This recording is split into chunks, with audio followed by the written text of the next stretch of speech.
Hello student, कैसे हो आप लोग। आशा करता हूँ बहुत अच्छे होंगे। आज मैं इलेक्ट्रोस्टैटिक की एक नई derivation that is electric field due to infinite plane sheet के बारे में क्या है इलेक्ट्रिक फील्ड इंटेंसिटी की वैल्यू को क्या करेंगे हम ड्राइव करने वाले हैं।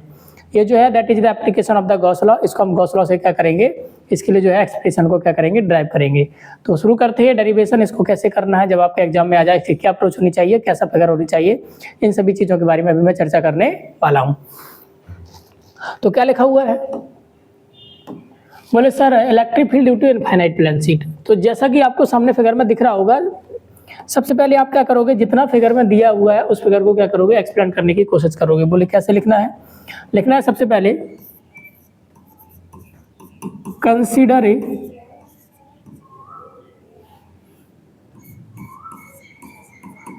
Positively charged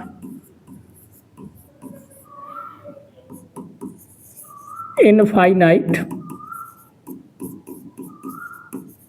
plane sheet having surface charge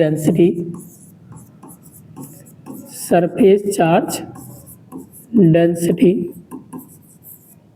sigma, then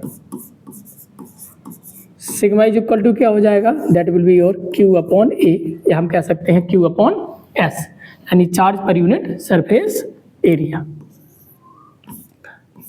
यानी मैंने क्या करा, एक इनफाइनाइट प्लेन शीट मान ली है जो पॉजिटिवली चार्ज है और जिसकी सरफेस चार्ज डेंसिटी कितनी है, सिग्मा, यानी जो इसकी सरफेस चार्ज डेंसिटी है वो कितनी है, sigma. Sigma is equal to charge per unit surface area. अब क्या करना है, इस पर मुझे क्या करना है, मान लीजिए कोई पॉइंट P है, यहाँ पर मुझे क्या करना है, इलेक्ट्रिक फील्ड फाइंड करनी है।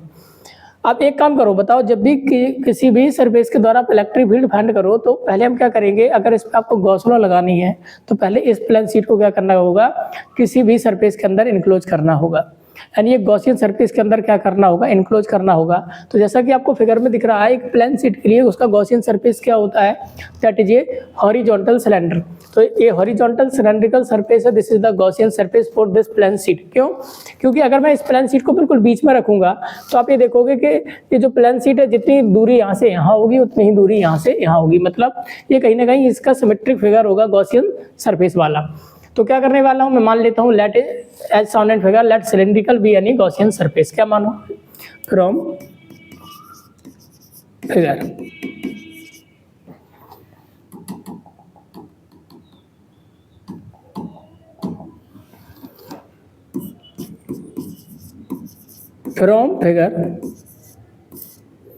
the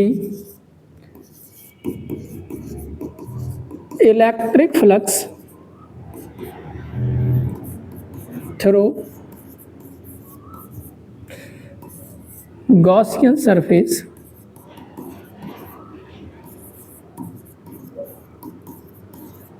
is given by, flux का फार्मूला क्या होता है, बोले sir phi is equal to.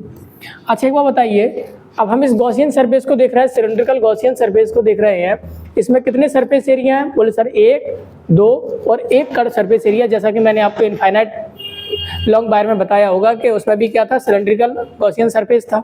तो सिलेंड्रिकल गॉसियन सरफेस में कितने सरफेसेस होते हैं, अगर मैं सिलेंडर की बात करूं, सिलेंडर में कितने सरफेस होते हैं, सिलेंडर में 3 सरफेस होते हैं, 1, 2 और 1 कट सरफेस एरिया। तो मैं क्या कह सकता हूं, बोले सर इंटीग्रेशन ऑफ, अच्छा एक चीज देखिए, ये जो प्लेन शीट है इसके द्वारा इलेक्ट्रिक फील्ड कैसी जाती है, परपेंडिकुलर आउटवर्ड, यानी कि कोई भी कंडक्टर है उसके द्वारा इलेक्ट्रिक फील्ड की डायरेक्शन क्या होती है, परपेंडिकुलर होती है और आउटवर्ड होती है, क्योंकि ये पॉजिटिवली चार्ज है। तो यहाँ से इलेक्ट्रिक फील्ड की डायरेक्शन ऐसी होगी, यहाँ से इलेक्ट्रिक फील्ड की डायरेक्शन ऐसी होगी। तो मैं क्या कह सकता हूँ, E into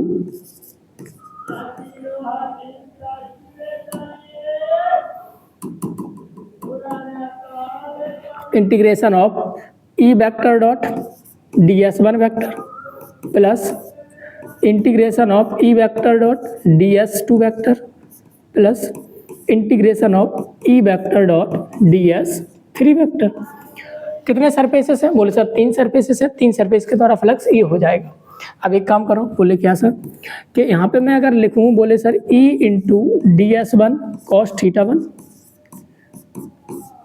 E into ds2 cos θ2 plus integration of ds3 cos θ3। अब जैसा कि आपको फिगर में दिख रहा होगा, ये हमारा S1, this is your S2। S1 के लिए थीटा कितने डिग्री है? बोले सर 0 डिग्री, क्योंकि यही सरफेस है।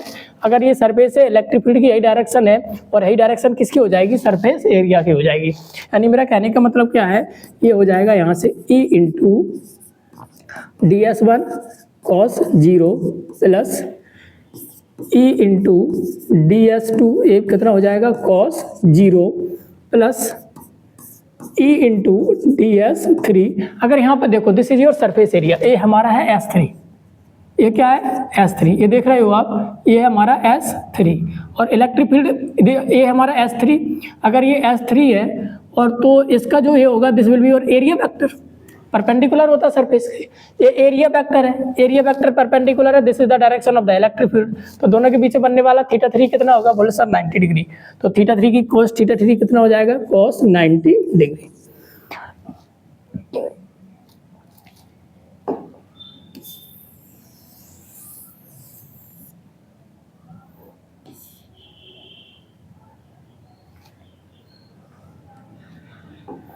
अब देखिए यहाँ पे क्या लिखा हुआ है, मैं अगर देखूं, बोले क्या कि E into ds1 cos theta, cos 0 की वैल्यू कितनी होती है? 1। तो यहाँ से मैं लिख सकता हूँ, बोले क्या, integration of E ds1 plus यहाँ पे भी cos 0 की value 1, integration of E into ds2, और प्लस cos 90 की वैल्यू होती है 0। तो यहाँ से मेरे पास जो मिला, that is E integration of ds1 plus E integration of ds2। Phi is equal to, अच्छा एक बार बताओ, what is the integration of the ds1? Integration of the ds1 is s1, तो ये हो जाएगा E into s1 plus integration of ds2 is s2, तो integration E into s2। यहाँ से फाई की वैल्यू कितनी आ गई?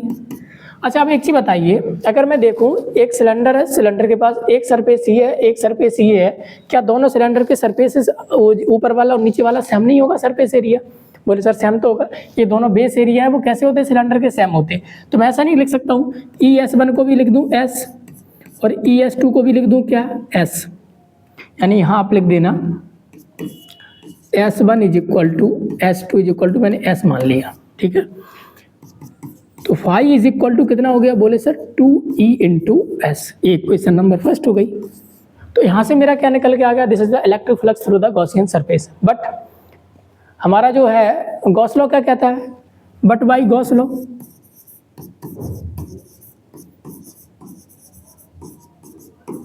क्या कहता है कि the phi is equal to Q upon epsilon not.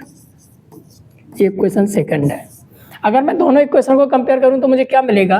बोले sir from equation first and equation second मैंने क्या देखा?